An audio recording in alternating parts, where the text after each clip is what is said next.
Alright guys, so as of recent, Pokemon Horizons has been non-stop at its best. And even more, the series is hitting its second big stage titled Mega Voltage. This is big news primarily for how in the first time in all of the anime, we are getting a major time skip. It's only 1 year, but I'll take what I can get. And I'm not gonna lie to you, it might be pretty fire. So here we'll go over both episodes 90 and 91. By the time this comes out, episode 92 will probably be airing, so if I lock in, all 3 episodes should be within the same weekend. By the way, I totally got a new microphone and everything, and I'm gonna be using this as a true test for the audio. It's pretty much at its default setting, so if it's yay or nay, you should totally let me know, please. But without stalling any longer, let's get started. So, right off the bat, we start off with Roy, who's tracking down a slacking who seems to be pretty sus. And in the meantime, we also get introduced to a new guy named Alt not long after.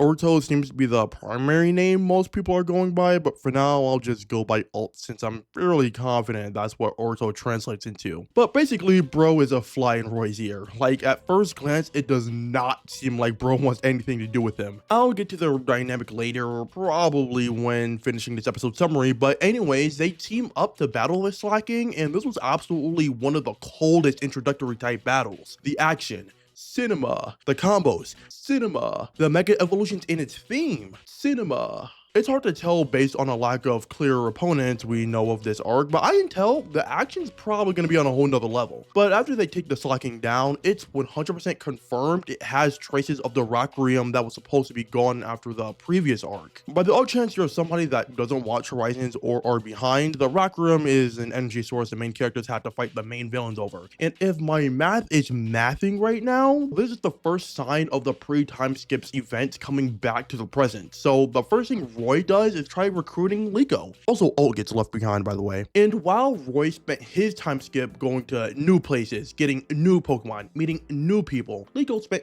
her time skip at the same school with the same Pokemon and presumably has only interacted with the same people. Also, context for the pre-time skip, the main group takes a pretty nasty loss regarding somebody while also pretty much being labeled as terrorists by the main villains publicly, which is why we're here now. And already, you can kind of tell how these events affected them because focusing more on Liko's stagnancy, you can just see the emptiness in her eyes on top of that. But episode 90 closes off with Roy instantly spawning to their reunion. Pretty banger introduction episode, though there is a little bit less to yap about for how much we're kind of out of the loop here. But that's one thing they did pretty similar to the beginning of the series that they did great here, keeping it vague. Like, despite spending a good chunk of the episode on Alt, we don't know that much about him outside of surface level info that was already promoted about him, being Roy's rival, having his goal, and you know what, speaking of which, this is probably where I could probably talk about the dynamic with Roy, because at face value, the rivalry seems to be one-sided. Though he is capable in battles, and deep down, Roy does seem like he kind of rocks with him a little bit, but at the end of the day, Roy just keeps trying to shake him away,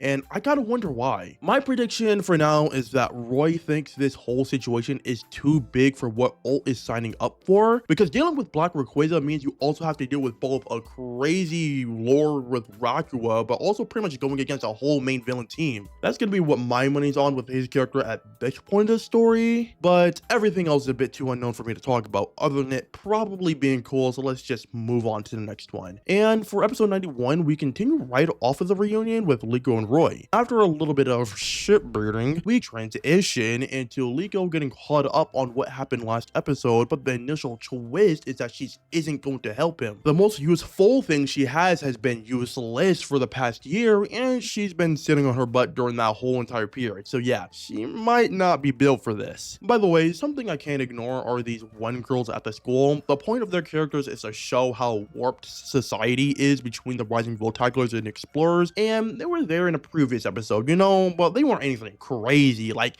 they got shut up by An and that was it. But this episode, oh my god, I don't think I ever got more tight over some characters in this series before. But give me a sec, let me go over what happens for the rest of the episode real quick. Battling. We first have Roy versus An, who I forgot to mention in the last episode, but she actually got recommended by Blueberry Academy from the games. Pretty sick tie-in, though I don't think they'll actually adapt this any further than just a simple nod. But for the actual battle, the main takeaway is Roy getting a chance to flex his Lucario again, but the best part was two things. The first was how both sides felt like they did their own respective reference from some other anime. Like, if you've seen One Piece, you can't help but to think of it when they mention Samurai using the 2 and 3 sword styles, and then Lucario using close combat feels straight out of JoJo's Bizarre Adventure. Then the second thing was to reveal that Roy has Aura. And I don't mean it metaphorically, like he can quite literally channel it like Ash. Some people are probably gonna be mad at this, but I couldn't be more hype about this, and I can't wait to see more scenes like this. But outside of all of those, the action is relatively okay. Not bad, but I wouldn't call it one of my favorites. It's there. And next is Roy versus Liko, which is once again their starters facing off. Like with An's, the action itself is pretty much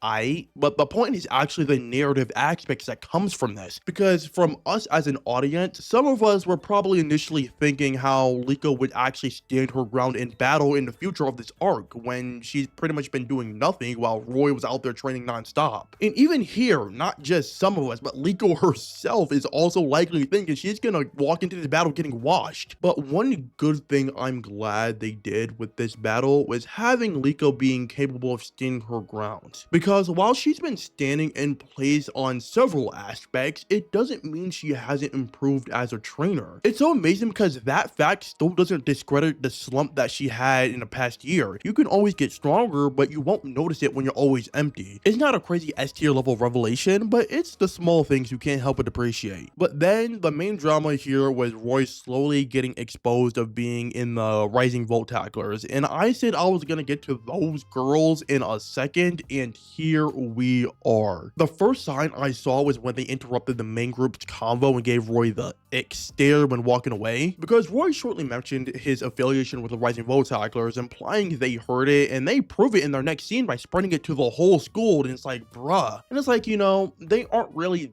that problematic. They're probably just simply fooled by the media. They actually are fooled by the media, and there's really no reason for them not to believe the media, okay? But the fact they just had to stick their nose in all of this business and thought they could oppress their upperclassmen, not gonna lie, I'm glad the episode just moves on from this once Liko gives an answer to them, because she stands 10 toes down and says she's a Rising Volt tackler. At this point, with the realization of her capabilities, she finally accepts Roy's offer, and pretty much that's how the episode ends. And I'm not gonna lie to you, this episode was a little good. The action in a way took me out of the experience compared to the previous episodes at certain moments, especially when we had to go through pretty similar level qualities in terms of the 1v1s back to back. But some of the fun nods to the Aura reveal and Liko's growth realization did enough for me to find some memorability here. Even those Tattletale girls that ratted out Roy, they definitely were annoying, but it's good annoying. Like, they did their job. And you know what, if we ever jump back to them and they have a better idea of the truth after seeing Liko announce her affiliation, I will be willing to give out an apology, I won't lie. Their reactions tell me they might be open to believing the truth, but I don't know. The first part was better for the hype and the mystery and the intrigue, but I definitely choose this one for the character aspects. Like, it's probably not too noticeable, but I feel like I had a lot more to yap about in this episode. And to cover all bases, there's also the end credits of Spinel having 5 of the 6 heroes captured. I mean, I don't really have much to say on that though. It seemed pretty obvious based on what was going to happen in the previous arc, but I will say I'm interested in what's going to happen with the other Explorer admins. Agate is probably the same as usual, but characters like Sango and Onyx are going to be interesting, seeing as they're much more of a wild card as villains compared to the others. And I'm also extremely curious about Amethio, since so far we know about him the least out of the more major characters. And outside of the Explorers, Ult is also on my radar, and based on the sneak peek for the next episode, he'll immediately run into Liko and Roy. Without spoiling, I can't wait to see Ult and Liko's dynamic, not gonna lie. But other than that, I have nothing left to say until the next episode comes out. So yeah, that's pretty much all I got for now. Yep. Do it now!